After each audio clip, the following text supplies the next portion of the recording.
Well,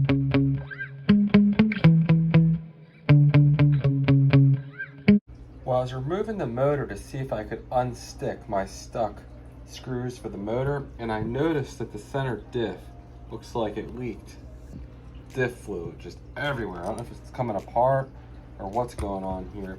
This is a completely brand new unit I put in here like a month ago because I destroyed the stock spur gear before reaching 65 miles an hour during a speed run with the motor seized. I was spinning it too fast and the motor seized and it took some teeth off the pinion. Oh.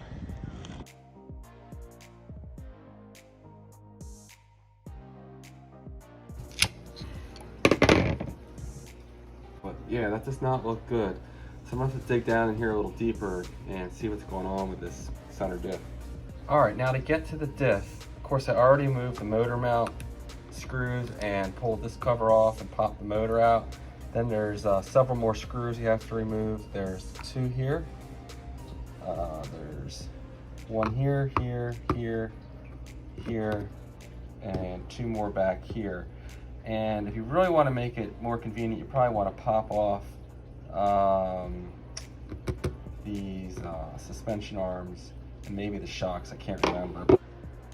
I just decided to go ahead and remove everything. So I removed the top screws for the shocks, and I'm gonna go ahead and remove both of the screw pins for the top suspension arms here, inside part. Okay, now I have everything apart. As you can see, there's a lot of diff fluid, center diff fluid appears. Most people say these trucks come with virtually none in them, and it looks like mine had all the diff fluid you guys have been missing in yours. My rear differential looks to be in good shape. The spur gear here for that's associated with the center diff, the teeth look good, but yeah, I don't know why my center diff leaked all its fluid, or a good chunk of its fluid out. I've never opened one of these up, so I'm gonna go ahead and take a look in here in just a moment. I had shown this in a previous video, but I want to show it again just so I don't forget.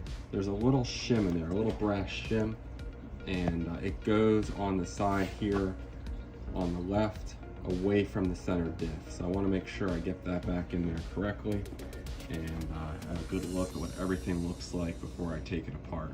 So I'm going to go ahead and try to remove these 4 screws. Now I really don't know what I'm doing here, so some of you folks that are more experienced than I am can chime in. But I went ahead and cleared off the surface there where the spur gear mates to the housing for the center diff. I'm not sure why mine leaked.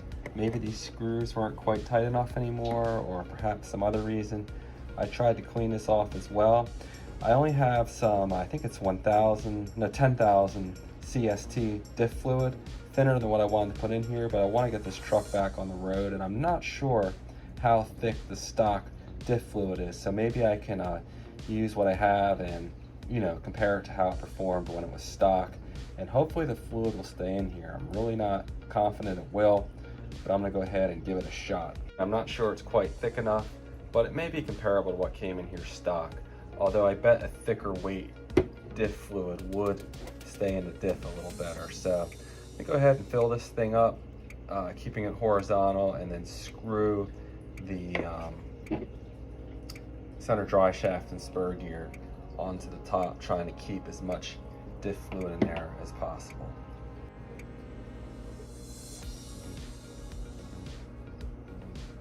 I guess that's about all it's going to hold.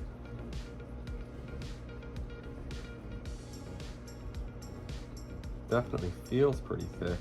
After turning it, it looks like I might be able to put some more in there, so let's see what we can do here. All right.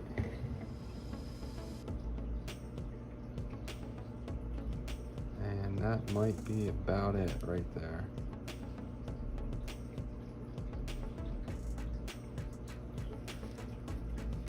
Go ahead and line up the 4 screws like this. All right, that's seated right back in there perfectly, and I'm going to snug these 4 screws back in.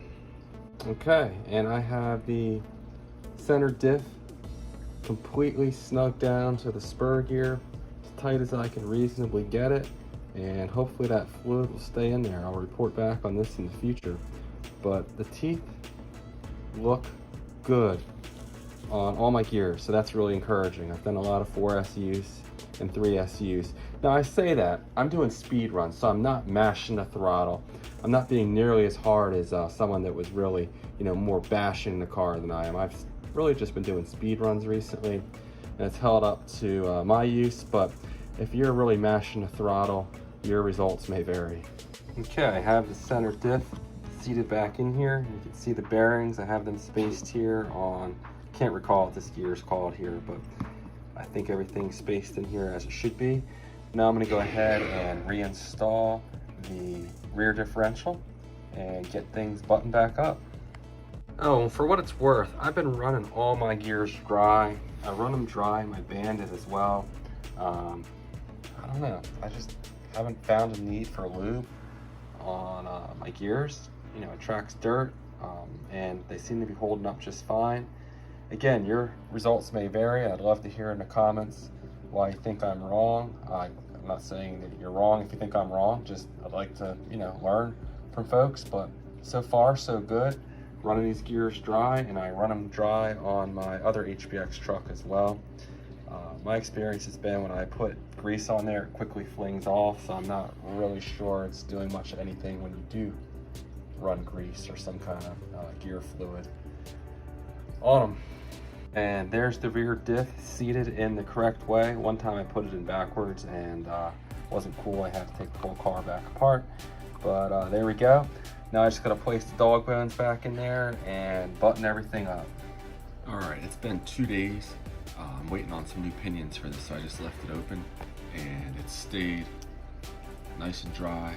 Diff fluid is staying in the center diff. So perhaps those screws backed out a little bit or just weren't tight enough. I'm not sure. There's not really a good seal there, but keep our fingers crossed and get this thing out here shortly. And we're shooting for 70 miles an hour in a future video. So previous best was 65 and hit 62 on the stock motor and hoping high 60s on the stock motor. And then I have a different motor that should push this thing up hopefully to 70 plus. Stay tuned for that, guys. Take care.